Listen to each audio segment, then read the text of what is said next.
ของแซ่บแล้วแต่ผู้มักครับมักไผมักมันแต่ละคนมักบ่คือกันมันก็คือความสุขที่คนเฮามีบ่ซ้ำกันนั่นล่ะครับบางคนมีความสุขที่ได้กินอาหารหรูๆแพงๆวิวหลักแสนหลักล้าน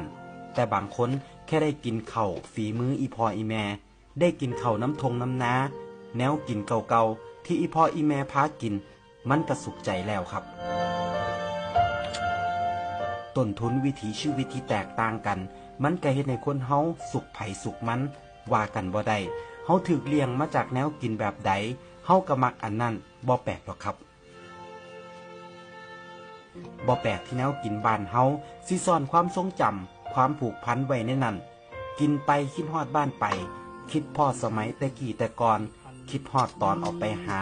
มาอยากมากินเฮาเคยผูกพันกับแนวกินอันใด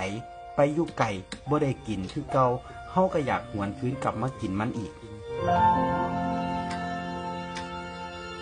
แนวกินหลายอย่างมันกลายเป็นภาพแทนของไทยบ้าน